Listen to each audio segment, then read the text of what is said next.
Welcome. Thank you for joining us tonight. My name is Sheris Weathers, and I am one of the co-pastors of the funky little church called Echoes here in Bellingham. And tonight we have the opportunity to enjoy our monthly conversation partner series that we affectionately call Hamster Church, where one person from, or sometimes it's a couple people from usually the Bellingham area, come and have a conversation with us about who they are, how they got here, and what we can learn from them. Our strong conviction is that the more we can know our neighbors, the more we'll be connected, and the less we will otherize other people. And tonight we meet mostly on Monday nights at 6:30, and then of course during the pandemic it's almost all been online, but we're sometimes meeting outside to do service projects or have church outside or something like that. So you can always find out what we're doing online on our website or on our Facebook page. So again, welcome to tonight. If you'd like to ask questions of our guest speaker tonight, you can do that in the chat here on YouTube or here on Facebook. So thanks again for joining. We're glad you're here. I'd like to introduce our guest tonight, who is Dr. Josh Cerretti. He is the Associate Professor of History at Western. I almost said math. I'm not sure why, but Associate Professor of History at Western. He's also the Interim Director of the Women, Gender, and Sexuality Studies program at Western Washington University. And several years ago, I had an opportunity to take Josh's walking tour, historical walking tour of Bellingham, looking at Bellingham from below, and it was great. Oh my gosh, I really loved it.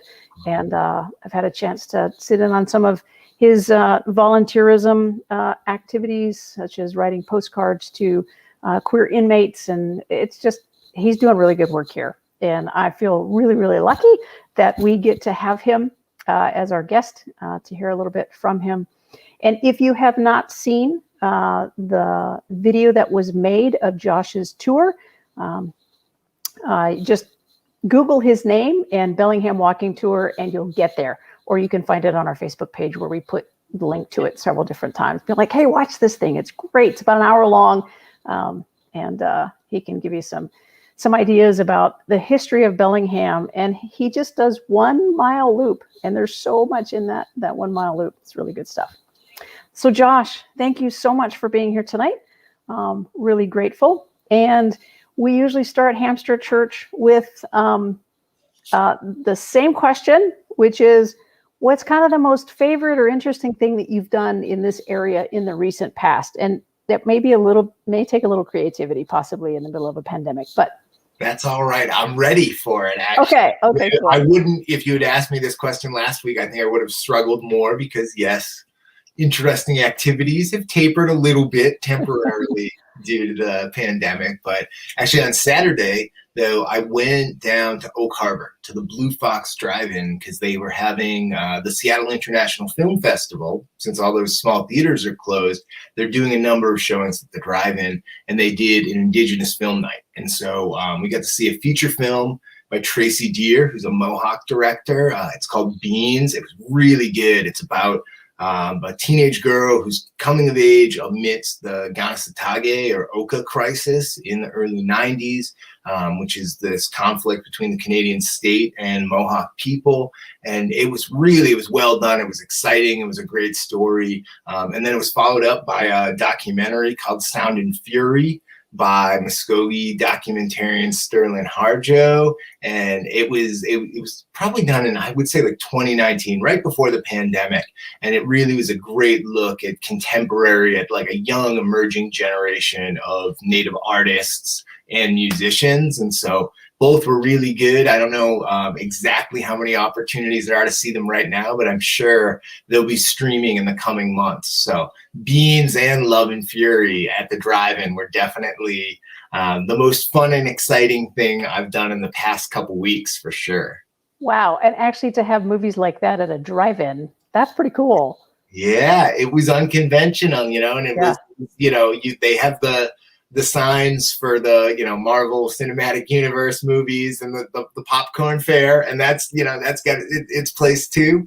But this was definitely, I would say that both films were, they were edifying. They were, you learned some things maybe, but they were also they were well done, well executed pieces of art that were pretty entertaining to watch, and they were worth the drive to Oak Harbor. Yeah. Sweet. It sounds like it. Totally. And how long have you been at Bellingham? I know this is not where you grew up. So kind of where are you from? How did you end up in Bellingham?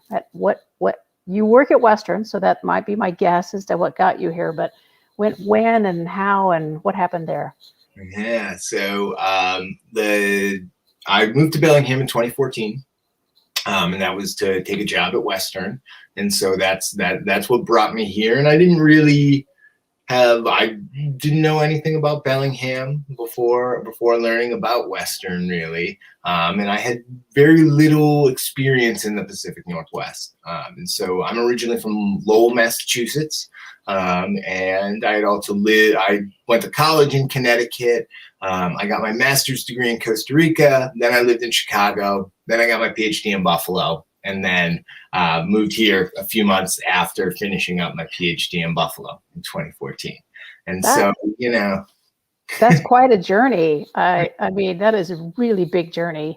Yeah, it was a good itinerary, and it was a lot of moving around, but it also was it was a good way to I think it's very important to kind of get out there and experience actually living in a new place. I think travel is important too, but it gives you a very particular perspective on a place. So actually going and living in a place, can just create new challenges that hopefully, either you rise to in a way that is good for your development, or you decide it's not the right fit. I think that Bellingham, in some ways, is an easier place to live in some ways, but is also just such an incredibly beautiful, unique sort of place to live. And so it's exciting to be here, especially because I didn't have deep connections or deep roots here. And that was what really motivated me to dive in and learn a lot. Before I came here, as soon as I knew it was a possibility that I might be moving here, I was already doing my research. And so I've definitely learned a lot in the past 7 years about this place. Yeah. Now, had you done research for the history from below on other places that you've lived, or did that start here in Bellingham? So my interest in history from below definitely was longstanding, and it hadn't taken the same form. It certainly had never taken the form of a tour before, but it was something that I've been interested in a number of ways. Really, I think, in some ways that's kind of what starts me thinking about history beyond the surface is when I first engaged and first sort of read Howard Zinn and read James Lowen and read these people who were talking about the idea of doing history from below, and really started asking a lot of questions that felt really generative and were exciting and kind of brought things to life for me. And so I was always interested in various forms of alternative and counter histories. But I would say in a lot of ways, I came to this project and setting it here, came to the project of the walking tour and set it in here out of the work I had done in Indigenous studies and with Indigenous solidarity in Buffalo, with Haudenosaunee intellectuals in the community there, that kind of set me to look at place in a more critical way from the start, and to try to dig up those stories and to try to figure out how we can use them to really change the narrative going forward. Cool. Well, how did you And also, kind of just as I feel like we need to back up a little bit. How would you explain history from below? What does that mean? From below, yeah. So we've maybe, there are a lot of cliches about history, many of which are true. And one is that history has been written by the victors. And that's to say that the accounts that we have of the past all are authored with a perspective and tend to have been authored from a dominant perspective. And sometimes that means different things at different moments, different contexts, but overall, we have a field, a set, a discourse, all of these historical accounts that tend to, in a variety of ways, emphasize the experiences of the people who were the normative standard, the most privileged in their society. And so history from below asks us to turn the story over, right? And to see who's been excluded from the existing dominant narrative, and then to try to recraft the story from the perspective of the people who were left out of it and the people on the outside, with the overall idea that really like the solutions to problems tend to be in the communities most impacted by those problems, rather than from the kind of central sources that often generate these problems. And so history from below kind of comes out of a number of different oppositional and left traditions, and it takes a lot of different forms. In general, any kind of social history that tries to look at common everyday people can be seen as a form of history from below, as opposed to one that focuses, say, on kings, presidents, generals, and other sort of high officials. But then there are a lot of approaches that ask us to challenge a number of different perspectives. So, we can see that history from below can be done focusing on social class and focus on the history of poor people. You can think about gendered power around sexuality or race. We can also think about, geographic distinctions. And so you could think about doing a history of U.S. immigration policy that looks at debates in Congress, and that would be a kind of history from above, whereas a history from below would do the history of immigration through the experiences of immigrants. Yeah. The history that often, it's not highlighted, and those voices are subdued and generally spoken for. So it's giving them their own voice. Cool. All right. Thank you. What got you interested in history? Like, what was your entryway into this whole area of academics? Yeah. So I would say for me, it really started as a kid, and started with historical monuments. And those are a really important site. There's a lot of debate and good hard conversations that's been happening in recent years in a lot of places about what to do with the monuments that we've inherited, right? And the ways that they tell a particular version of history, and they tell us certain things about our community and its values. And for me, growing up in Massachusetts, I can remember distinctly a lot of the monuments that were usually around World War II, World War I, and a little bit the Civil War. And then downtown Lowell itself is a National Historic Park. So, the city itself is invested in its history and kind of, promotes itself as a historical destination. And then there are some different kind of oddball historical sites in the area. I'll say that one that particularly meant a lot to me is called the Westford Knight. And it's a kind of faint carving on this exposed boulder by the road in Westford, Massachusetts.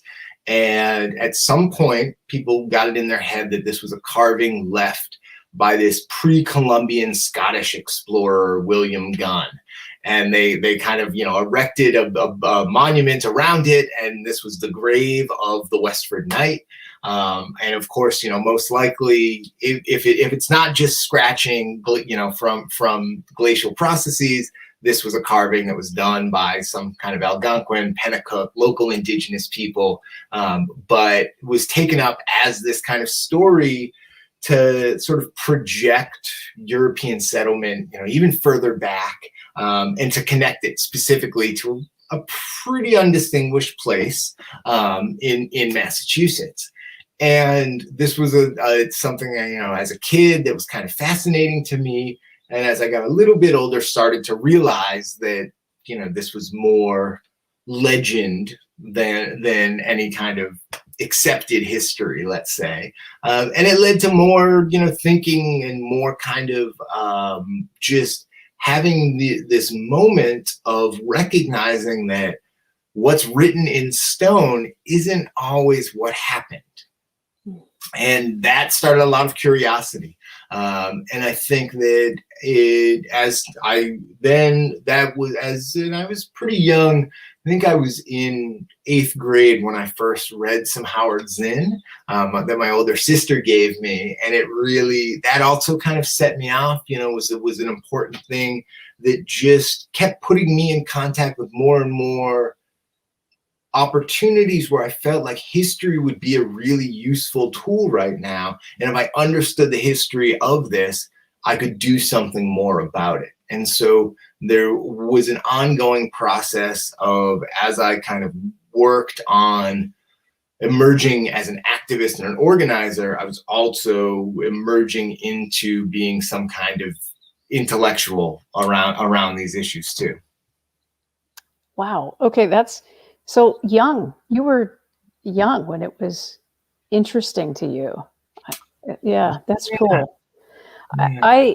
I a lot of my childhood was spent in Europe. I was a military kid, and my parents loved to travel and to explore places, and we would get to go to places like Pompeii and Athens, and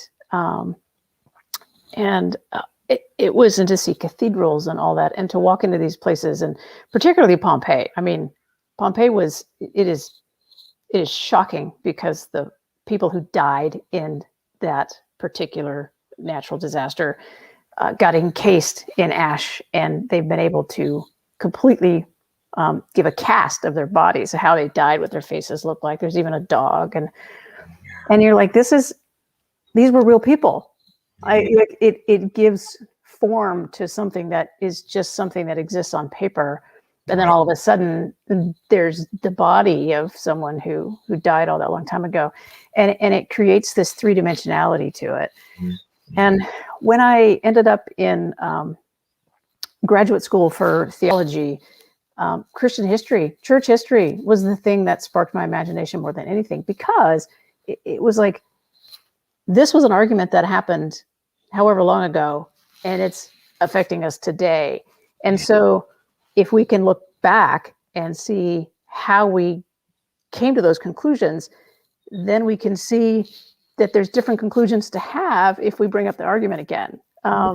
Right. So it's kind of, I think the power in history is really not appreciated enough for how much we need to know in order to be able to go a different direction.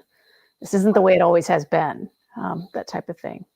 So that some people think of it very often as a sealed set of facts that are laid down, but actually very often what's most important about it is what didn't happen, and what wasn't.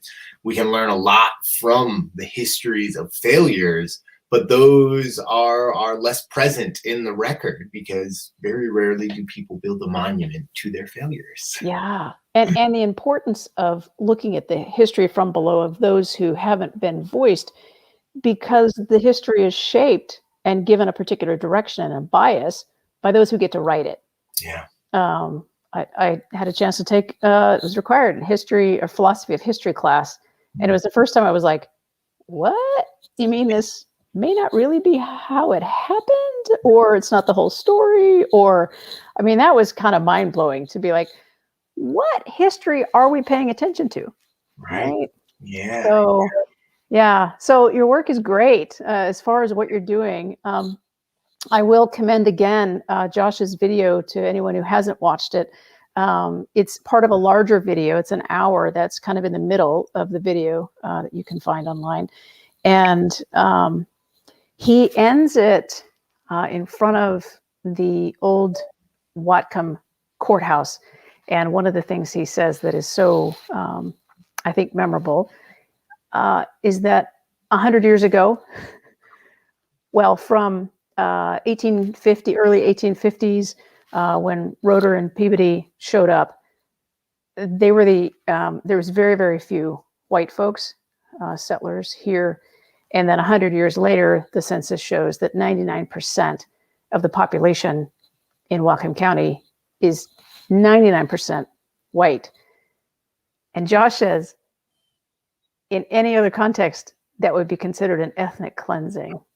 I was like, whoa, that's so true. And yet we take it for granted that there's not much diversity here because it's all white people. It's like, well, we kind of got here somehow. And what does that mean? And so I just really want to thank you for that particular work that you're doing. And when you start naming things a little bit differently, saying, this is what it was then, and this is what it is now, something happened. Something happened to make it this difference of numbers. And we can call it whatever we want, but white people kind of came in where there was something else already, and or more specifically, some others already. So for sure. So on that walking tour, you visit the Picket House. You start off explaining the wonderful Joe Hilaire totem pole that's in front of the courthouse. And you go over to the site where the fort kind of was. And you look at the downtown area. You look at the oldest brick building in Washington State and what that was. And so you go to a lot of different sites. And we're not going to go into deals and details because they're in the video and they're great. So I just get more Josh, go watch the video. But if you had a chance to have an all-day tour, let's say, and you had a vehicle, you could drive people around, what are some other sites in Whatcom County that you would want to take people, if you can think of those off the top of your head? Yeah, so there are a number of different approaches, I think, depending on, I could even imagine doing 3 or 4 different ones.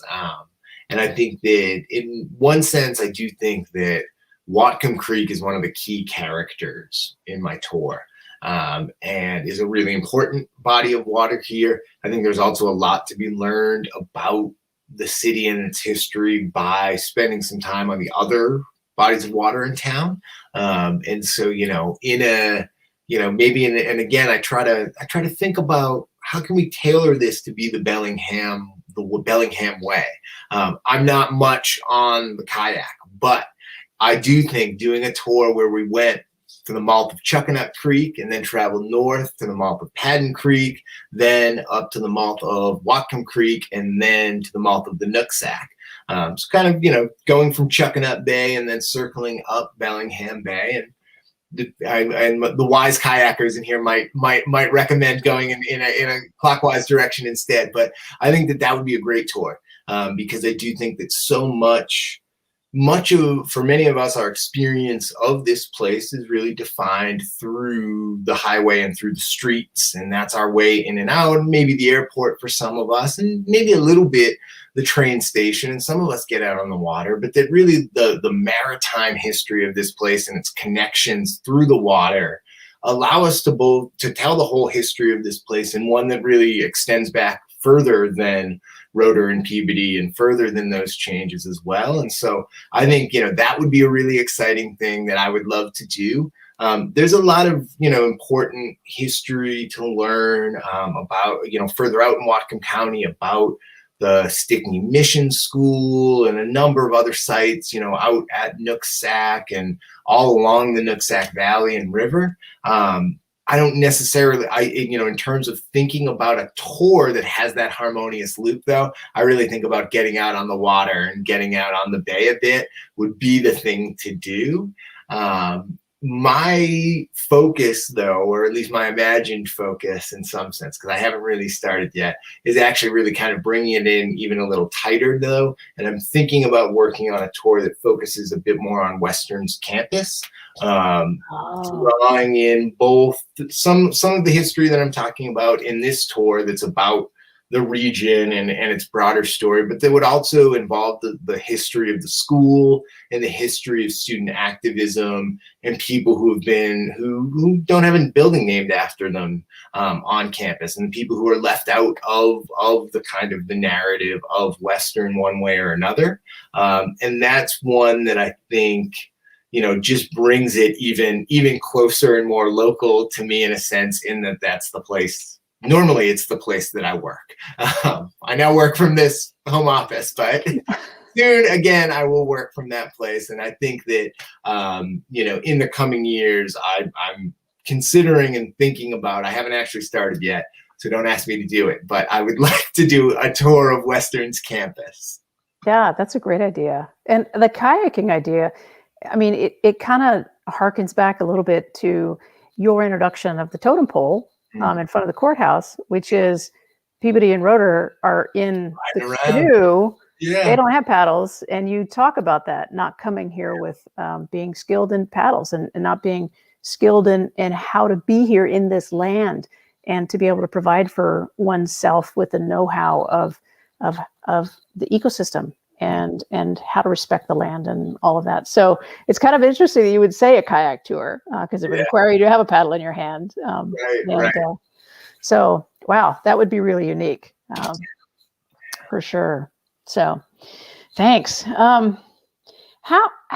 So in the tour, you offer all of the kind of the information about this, not all, select information about this 1 mile loop, and I kind of wonder about all the places that don't get stopped at, right? Mm-hmm. So we've had history here for a white settler history here that became industrialized for 150 years, and it's just interesting to wonder all the manner of people who have all walked in the area that just that loop, like all of the thousands of people and all of the humanity and the different experiences of folks who've been on that loop. It's just kind of mind-boggling. But so how does knowing the history of Bellingham, or at least knowing as much as you know, does that affect you, like personally, in any way? Yeah, I think on a few levels. I think that, for one thing that's important is that the kind of colonial histories that I'm critiquing, I'm very much within, like I'm part of, my ancestors came from Europe at various points, and I'm not native to this place or anywhere on this continent. And so for me, in part, this work really comes out of feeling like I am personally implicated, and that it's my responsibility to understand the kind of the ways that I'm not the first visitor here, and that it's important to know the ways that perhaps past visitors have misbehaved and to not recreate that behavior, but to also recognize that set a context that I can't just change through good intentions, and that it takes work. And it takes the building of trust and the building of relations across difference. And I think that is really challenging for a lot of people in a number of ways, that relations across difference can be really fraught, and they can be hard and they can be challenging. But I really believe that that's the only chance we have for survival. And I'm very much steeped in the Lordian tradition, and Audre Lorde, the Black feminist, mother, warrior, poet, who talked about how we need to you see difference as something that's productive and not something that we need to get over or get around or just deal with so we can do what we have to do. But no, it's a source of energy and strength and power. And that, so for me, it's always been important to not hide from that difficult stuff, right? And to try to get into it, to understand both the ways that there's a terrain that I'm walking on that's already been laid out for me, but then also when you know it, you can engage and interact with it more productively, right? And we can think about change, and you can think about ways of, trying to address these historical wrongs in the present. But it really requires, as I say to people very often, we need to know that the floor is dirty before we can clean it. And that is something that more work has been done in some places than others, right? And so, I'm sure we're all aware that if we think of the U.S. South and the former Confederacy, right, we think of a place that is steeped in this really horrible, dark history of white supremacy. And it's not something that you can really deny or ignore, that these histories happened and they need to be discussed. We can have different perspectives and there are different interpretations, right? But that's there. Nobody tries to say the Civil War didn't happen, right? There are really different interpretations, but people don't ignore that it happened. Whereas here, right, a place, this place is named after Fort Bellingham. What did they build a fort for? Okay, it was built to fight war. It was built because this place is founded on a military occupation. And we very often, and this is not just in Bellingham, but in this entire region, we pretend that the Puget Sound War never happened. We pretend that there wasn't this outburst of violence that was provoked by American settlers arriving in this indigenous land, a place where non-indigenous people had coexisted peacefully in many ways as visitors for many years prior to that, right? And so if we come with the perspective that, my relationship as a non-native person with Coast Salish people is tabula rasa, it's blank. We're just we're just getting to know each other. They don't know me, I don't know them. They know me. They've seen people like me before. I'm from Massachusetts originally, and in Chinook Wawa, in this native trade language used throughout the Northwest, call all white people Bostons. They're all from Boston, right? Because a lot of people have come from Massachusetts here before, and they stirred up a lot of trouble. And I need to carry that and take that seriously, I think, and has been something that's important for me in trying to build those relationships, and to try to do so in a way that is transformative, that builds a different type of relationship than maybe some of the models that have been set up for us. Yeah. It can help us create a greater internal awareness of who we are, who we are, have been represented by, who we are unavoidably associated with, because it is our lineage, and that type of knowledge could potentially help us walk a little bit more, or hopefully a lot more, respectfully and humbly, maybe repentantly, into how we exist on this land that was not, it was very mysteriously designated as land that went to Roeder and Peabody. Yeah. I mean, the documentation hypothetically that these two men were given, that a Coast Salish Lummi chief gave them the land around the Whatcom Creek estuary. Nobody knows where it is. That type of thing is it's not really our land. We didn't have a land acknowledgement at the beginning of this thing. I will admit that I completely botched that. I forgot it. Being on the traditional territory of the Coast Salish people, specifically the Lummi and the Nooksack, and they have taken care of this land since way, way, way before settlers ever got here.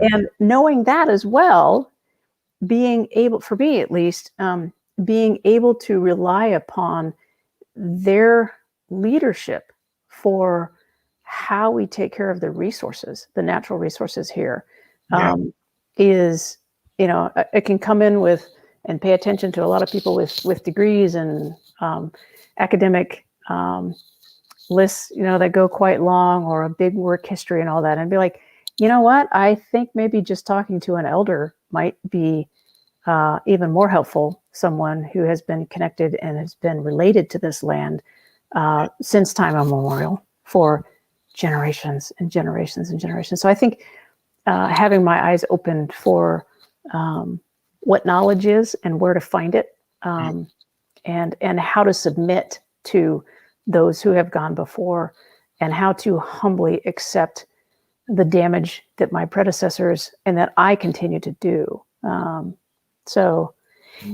History, oh my gosh, it can. It's a lot, and it can be, it can be, I think it's complex. It can be both energizing and invigorating and exciting and hard, and it should. And I think sometimes things that matter sometimes should be a little hard at times. Yeah. And I think about, just as an example, thinking about those immigrant histories that many of us in this country, most of us in this country, have some kind of immigration story in our lineage we can tell.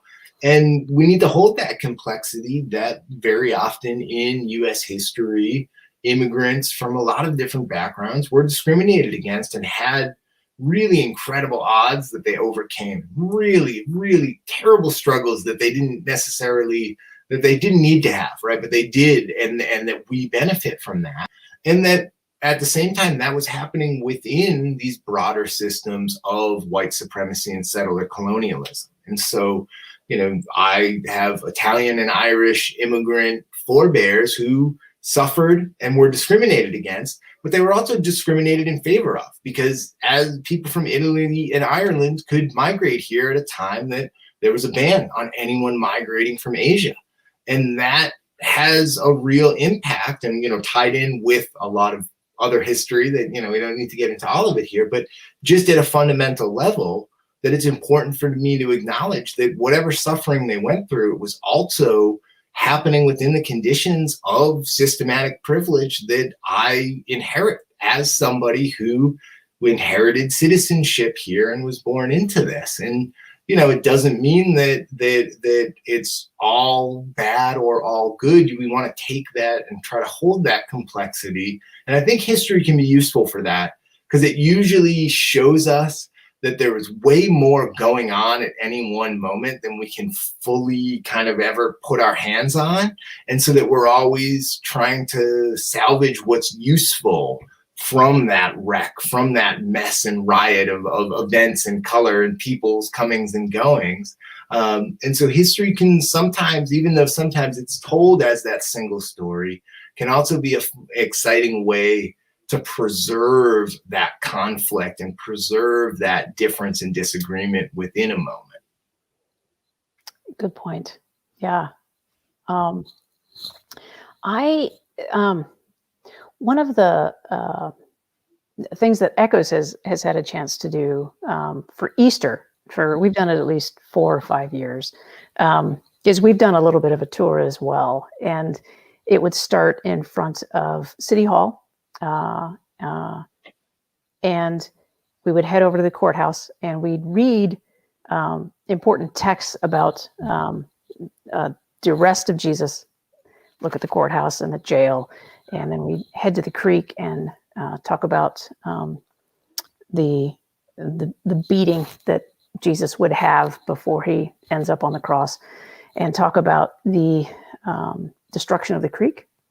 The industrialization of the creek, and then we'd get down to where the Picket Bridge is, and talk about the explosion, the total destruction of the creek in 1999, and read the story of Christ's death.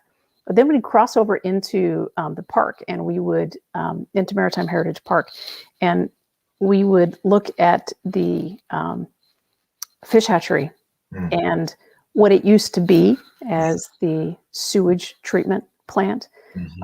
And we would talk about this area being the literal dump of Bellingham and how it has been transformed. Like, it is still an ongoing process. The fish hatchery, it's great we have it, but the fact that we can't have natural salmon runs because of the alterations of the creek, it's kind of like, I'm really glad we have a fish hatchery, but it'd be really nice if we could actually have the salmon do their own thing. Yeah. Right. So, so the hope that's there, like, you can look at the history and you can say, we can change this, right? So we can have fish, coming back to where they've been born, and we can have that here. We can have a cap over all of the trash, and be a place for folks, and even be a safe place for some people to sleep at times, and we can do that. So there can be hope in looking at what is possible for us to change and to overcome. And along those lines, so history can give us some hope as well, to be like, hey, we can improve this, we can overturn this, we can do this. What are some things here in Bellingham that they could be small things? What do you think could make an impact for us to improve this place for all life? Like, what are some changes that we could potentially enact in our generation here in Bellingham for the future good? I think that's a great question, right? And I think that there are definitely there are a lot of different ways, and I think that the most important thing is to begin. Is to just like dig that first shovelful sometimes. But I do think that there are some ongoing sort of things that are exciting too, that are worth thinking about how to plug into and how to support and how to grow and learn from. And so, for me, I think that, and as we've talked about a little bit before, we've got some inspiring examples of resilience and thriving in our Coast Salish neighbors, right? And there's a lot to be learned from just how, and thinking about really the story of the salmon, and using that as an example of like how hopeless and how dark things can get, how fast it can be, right? Because the really abundant salmon runs of the late 19th century, with the introduction of the fish trap, disappeared within a few decades. But so much has come back, right? And so much as that has been led by different Coast Salish leaders, and the ways in which I think that I'm hopeful that more and more people are able to learn from that and follow that example and figure out that the role that we have as non-native people in supporting that work, right? And so that you can follow Lummi Communications or Children of the Setting Sun on social media, and you can kind of get into this mode where you can find these opportunities where non-native people are being invited to Lummi to learn, but also being invited to do this work on our own, like here in Bellingham or in Linden and Ferndale and everywhere else we are, and to think about ways that, especially in thinking around issues about water, which is like at the heart of everything we do here. And so, we're coming into, and as has been going on for many years, a big fight over water in the Nooksack River. And a lot of money is being spent on social media and newspaper ads to convince non-native people that Lummi people are their enemy, which is just absurd. It's just that we really, for almost all of us, our interests are in the same bucket when it comes to water. We all need water, and so thinking about, but I do think that we've seen, both Indigenous-led groups like Redline Salish Sea, and then groups that are working in solidarity with them, like 350 or Sunrise, I think doing some really good work lately. The victory in blocking the coal terminal at Cherry Point was just a sign that the winds are out there if we can come together, and if we can have that fight. I think here in coming up, this is a city and county election year, and this is a really important thing, I think, for people to plug into, and it's like another opportunity to think about change. And I think it's still early We don't know everybody that's running in all the races, but there are going to be some really exciting candidates. And so I think some candidates that might not fit the existing expectations or expected model of leadership. And I think that's a good thing that we want to lean into. I think that business as usual is not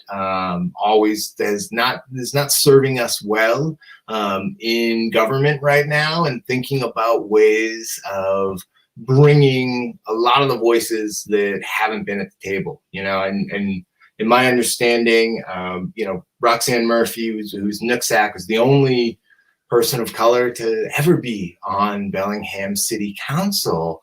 And in Whatcom County Council, has a similar diversity problem, let's say. And there have been, if you go to either city or county hall, there have obviously been a lot more men sitting on those councils, or as mayor, or as county executive.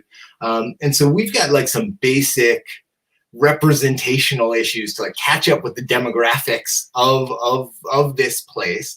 And I think that's one important change that can go on.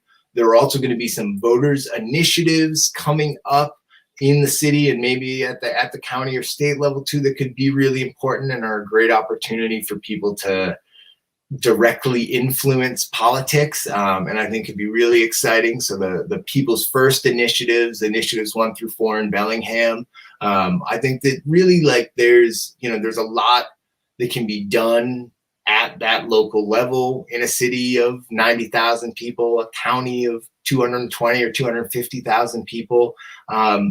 You can make a lot more difference on either of those scales than trying to call up our congressional representatives in Washington, D.C. And so I really encourage people to get involved at the local level. And then I'm constantly encouraged by these things I see. Like right now, as we're talking, the city's Immigration Advisory Board is meeting. And that was something that was just formed after years and years of work by community to community development to get a seat at the table. And those kind of things, I think because they're done at the local level, we can really see and feel that change. And it's like a feedback loop where like everybody's little success just jazzes me up to fight for the next thing. And so it was like, the Bellingham Home Fund was like one of the last kind of city initiatives that I did some work on, and just seeing that come together and seeing it win. The question was immediately like, what else can we win for working people in this city? And I think that at least for me, it has felt like we're making movement forward in a way that sometimes the really polarized back and forth of U.S. national politics, it just doesn't feel like we're going anywhere sometimes, or it feels like every time we make a step forward, we make a step back. Here at the local level, I feel like we're starting to like really build some lasting change that could be really good. Cool. So if people wanted to look up that People's First, where would they go? So if you look up People's First Bellingham on Facebook, or if you Google it, you'll find a little bit of info. Right now, people are out canvassing, gathering signatures to get those initiatives on the ballot. And so it's just launched in the past month, because it won't be on the ballot until November. So there's a ways to go. But if you Google People First Bellingham, or look on Facebook, People's First Bellingham, you can find that. Awesome. Thank you. Well, we want to have some time to be able to do some Q&A as well. And I think there have been a few questions that have been on both YouTube and Facebook that we'll, consolidate in together. And so in order to be able to help us facilitate that, I'd like to bring in Emma. Emma is co-pastor here at Echoes, and she does some amazing work with arts and spirituality, and having church in pubs, and having church in the wild with the wild. And so Emma has been kind of monitoring our feeds and would love to be part of our Q&A facilitation tonight. So hi, Emma. And you're muted, by the way. Hello, thank you so much, Josh, for sharing with us. And we'll try to get those links that you've shared up in the chat as well. I am going to ask my question first before I dig into the chat. That's your right. You're doing the work. So. I've had this one, so I wrote it. So I just really appreciated how you talked about that what we memorialize matters. And so you talked about like, a rock that had a special inscription that, you connected with. And I know for me, like I go and visit Salmon Woman in downtown Bellingham. Like she is a figure, and I think it's beautiful to have her in Bellingham. And of course she is a statue, a totem pole. She's not a being per se, but I think it was really powerful for Bellingham to have that. So if you had to build a monument to a lesser known figure of Bellingham's history, recognizing the challenges of erecting monuments, who would you want to memorialize and why? Wow, good question. That's good. That's a challenging one for sure. It's a hard one. It is, yes, the politics of monuments is a challenging one, but I think, wow, I could take this a few different ways, but I think, and this is someone who I briefly talk about in the video. There are certainly, I think one of the things about monuments, to briefly just ruminate on the politics of it, is that there are always more people who deserve credit than you can ever put in a monument, right? And that's part of sometimes the problem, right? Is so often monuments are a statue to one great individual rather than all the hands that built it together.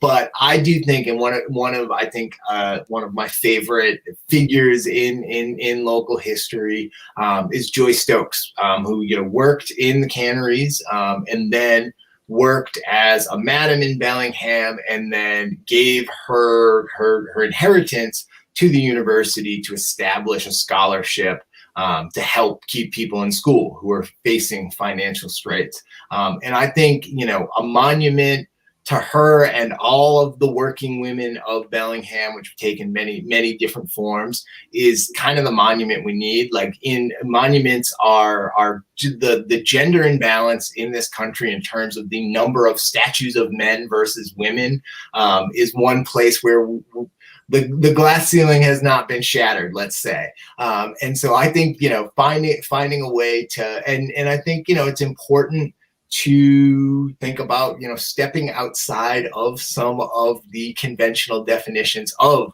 an acceptable woman. And I think in that sense that she would be a great person to have a monument of. And there are definitely a few different places it could be, depending on what exactly, it could be at the waterfront. It could be out on Northwest on 99 where she ran the Roadhouse. It could be on Western's campus. And so there'd be a few different possibilities. But yeah, there are some great people out there. I think, Jimmy Pickett is another good candidate who would have, he could have a good monument or a good kind of way of turning the existing monument to his father into something that highlights his experience and the experience of mixed Indigenous and white people in that period here. So there are definitely, there are worthwhile characters worth building a monument of out there still. That's a good question. Awesome. Thank you. I know I hang out with small, tiny humans, and when we go to Fairhaven, we visit Mark. That's the statue of Mark Twain, yeah. Right? My village book. So I just think I would love to be able to take tiny humans to visit more women's statues. So absolutely. So we have some general questions coming on YouTube, and so it seemed like maybe they're addressing like particular maybe some of those parts of Bellingham's history that we maybe don't want to talk about. So we have questions around like, I think it says Fairhaven, Whitehaven, or lynchings in Elizabeth Park. And I know these are kind of harder topics, but maybe is there, like, you could enlighten some folks about like Elizabeth Park, for instance. Do you know anything about Elizabeth Park's history? So I'm not, I'm not 100% sure. Definitely. So there's both. So I believe that Fouts Park, it is the site of a former courthouse, which was also the site of where hangings were carried out publicly when public executions were still happening in Bellingham. That being said, there is also this history of lynchings and extrajudicial violence more broadly that is has a history across Whatcom County. I mean, in the case of the 1907 anti-Punjabi riots, we don't think that anybody was actually fatally wounded in that, but things were done that certainly showed a reckless disregard for life, and people could have died very easily, and was very much tied into that mob style violence, right? Where white men took it upon themselves to say, we're going to enforce our rule and our presence even outside of those formal structures.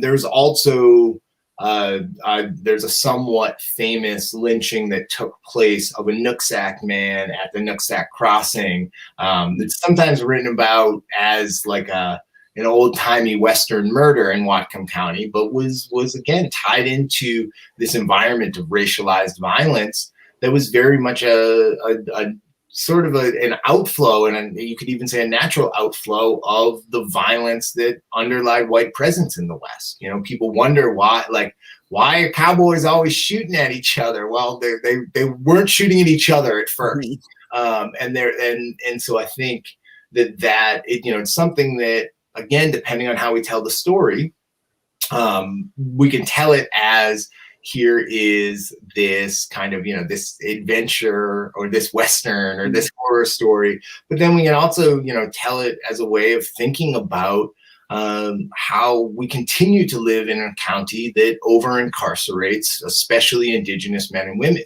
right? And that history of Indigenous people being harassed by the police or being harassed and even killed sometimes by local settlers, it manifests in the way that there are still places where Native people don't feel welcomed and aren't welcomed here in the county today. And so I think, what I find I found in doing this tour, and I find as I, go out and do it, that there are a lot of horrible histories scattered around this town. So I would not give Elizabeth Park any kind of pass, but I don't know anything in particular about a lynching that took place there now. Thank you for diving right into that question. And if that individual has a more detailed question, we'd love for them to ask that so we can get that to you. And on the Fairhaven, Whitehaven, that is, here we'll come upon again, an important, the way we tell the story matters. So Dirty Dan Harris, we're in the month that normally in Fairhaven there would be a pretty a combination of both like a rowdy and kid-friendly festival around this man who is the individual who plated and first promoted Fairhaven as this new settlement on Bellingham Bay. And Dirty Dan Harris, as perhaps his name implies, doesn't necessarily have the cleanest history. And we can tell that in a way that focuses on the kind of fun and jocular of him, tossing a piano back in the bay. But we also want to confront the reality that he was also, one of the times he was arrested was for trying to hire a number of Sitkin people in British Columbia to come kill Lummi people, and that he was involved in land speculation that was stealing land from Native people. And that, yes, he named his town in a way that they certainly weren't closed off to the interpretation that Fairhaven meant a haven for only people of fair complexion.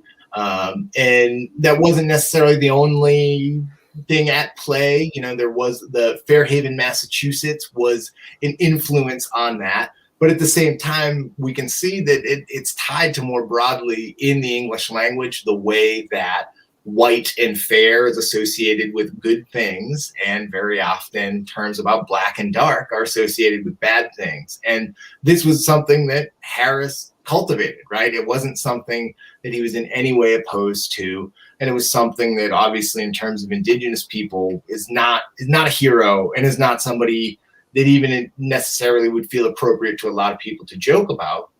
But here, you know, we have a festival, he's got a statue, he's got a steakhouse, and is somebody who is seen as a kind of a key icon in Bellingham's history. But it's one that, you know, perhaps warrants reassessment given the contemporary values of a lot of the people here. Thank you. And when you look at, you know, the land values of Bellingham, Fairhaven is not an accessible place to many, you know, people, which I think relates to its history a lot more than just being, oh, you know, people got lucky and got land in Fairhaven. That kind of, you're helping me understand that a little bit better these days. So I appreciate that. Yeah, and you have so Edgemoor, which is the even higher priced, you know, neighborhood on the hillside that overlooks Fairhaven and the water. I mean, you've got neighborhood codes that had built in that you could only have white people here. All the deeds in Edgemoor have the racial restrictive covenants, and that, you know, again, is something that we want to think. We need to think about how that's not just some words buried in an old piece of paper we don't look at much, but it is a constitutive element of our experiences of this place. And it's not, you know, and I think like it's not just Edgemoor. Like I want to say, like, even though racially restrictive covenants, right, are only there, it tells us a lot about the attitudes at the time. You know, it's in part just the decade that Edgemoor was developed that led to the development of those covenants. That philosophy was broadly applicable here, and is something that, you know, we still see carrying out in terms of home ownership here. Thank you.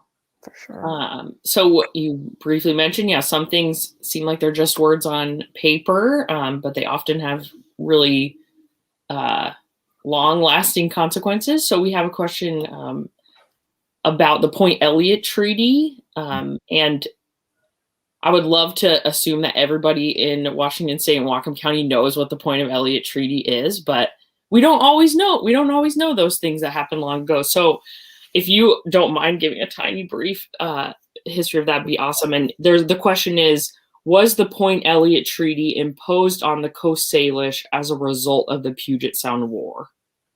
So I'll answer the question first, because it's a little simpler in some sense in the treaty. The Puget Sound War happened in reaction to the treaty's imposition, and not just the Treaty of Point Elliott, but all of those Isaac Stevens treaties that were being imposed. So Isaac Stevens was somebody who worked as a railroad speculator. He was working to basically get a rail line, to get the first transcontinental connection in the 1850s from St. Paul out here to Washington State.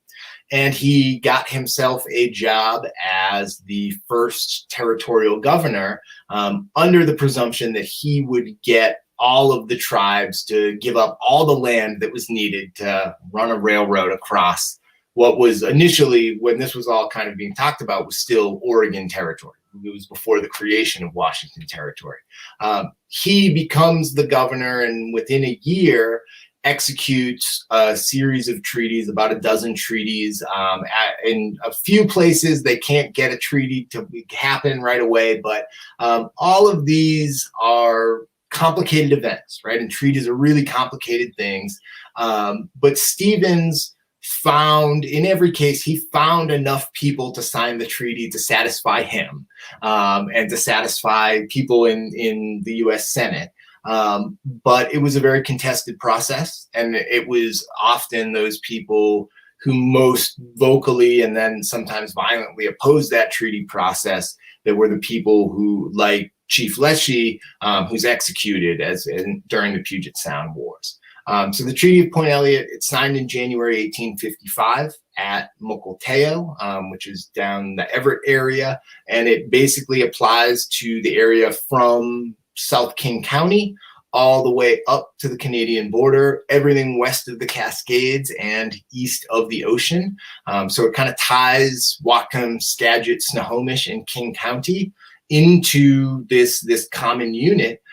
because we're all bound by the same treaty with the Duwamish, the Lummi, the Tulalip tribes. And this is a document that can really, it's just words on the page. Like, it's pretty simple. You can read it, you can find it online for free, and it's just a few pages long, especially if you don't look at all the signatures. But it is an enormously important document, and it means everything in so much we do. And so it is a very important one. Again, I think it is probably the perfect example of how you can do a lot of things with words. It's just text on a page, but for the past 170 years, everything that's happened here has related back to that document. Regardless of if we've actually honored it or not. Right. Yeah. Yes. And that it's, it's a good lesson in history and thinking about Article 5, which is kind of, is one of the important articles of the treaty, and that it said that the right to fish will be reserved in common, right? And it's the interpretation of this for a long time was in a way that settlers used fish traps and trawlers and other technology to basically ensure that Native people had no access to fish throughout much of the 20th century, devastated the salmon stocks. But then in the 1970s, the Bolt decision, Judge Bolt reassesses the treaty in light of the historical evidence and what this would have meant at the time. And the historical evidence suggests that a treaty of this nature, and talking about in common, meant 50-50, half for the tribes, half for the settlers. And suddenly, and that forms actually in a lot of ways the basis of a lot of economic self-sufficiency that has expanded upon and has grown and has led to a lot more political success and power for a lot of Washington tribes. And it comes back to a historical interpretation of this document leading to a court decision that drastically reshapes the natural resource management of the whole region. Awesome. Yeah. Thank you. And we were lucky to get to have that document in Washington State. It was on display down at the Tulalip tribes. I went and looked at it. I found it to be very powerful to see those signatures. So I think, it's a good reminder, seeing these historical documents and knowing that these treaties are law, and we are, we're meant to preserve and codify them just as much as the laws we have and vote on now as then. So thank you for explaining that a little bit more. Great museum down there at Tulalip too, where they had, I think the treaty is back maybe at the National Archives. Yeah, it went back. Yeah. Very good.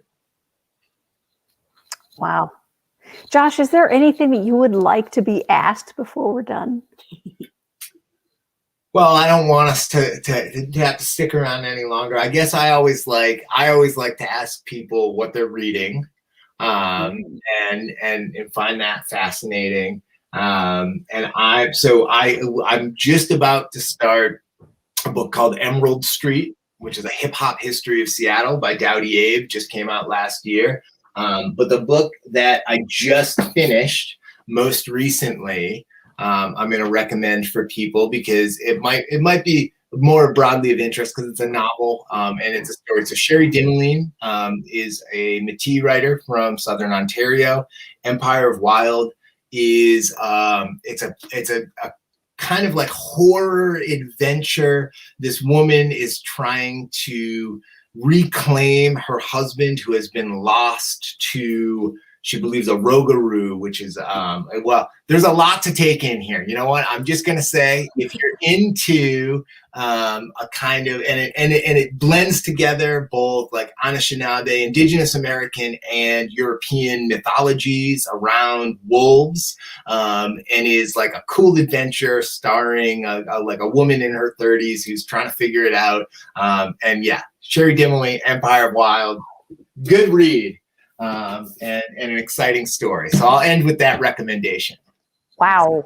Okay. Empire of Wild. Taking notes. Definitely going to look that one up. Cool. She wrote a really popular young adult book called The Marrow Thieves, that is kind of like speculative fiction about this future in which people are harvesting the bone marrow of Indigenous people. And it's a pretty big phenomenon. This is our first like adult novel, but it's a really good story, and I think a lot of people would be captured by it. It's a little scary, so I be aware there's a little bit of violence and blood in it, so don't necessarily, if you're squeamish, dive in, but I would recommend it. Awesome. Thank you. Well, we are a church here, and would just like to send you off with a blessing.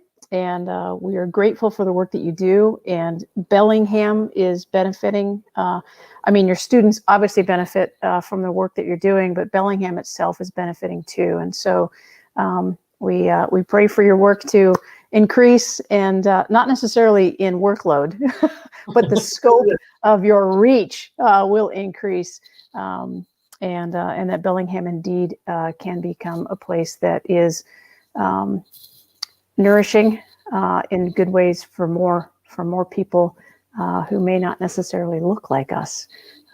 So thank you again, and we will be meeting online next week for Echoes. And again, we meet primarily Monday nights at 6:30. Hamster Church is one thing that we try to do once a month. Next month, this isn't publicized yet, but we will have a popular hairdresser who has done amazing work here in Bellingham to try and resource those who don't have as much as others do. And he's a fascinating guy, and I just love him. And so we're going to have Billy here, and I think we'll all be blessed by that. So Josh, thank you. May your studies in this pandemic stuff continue to, or at least be well, and may your work just continue to grow. So thank you so much, and we will see everyone on Monday night if you would like. And if you'd like to give a donation to Echoes for us to continue keep doing this work, you can find that on the website too. So thanks, and good night, everyone. Take care, everyone. Bye-bye.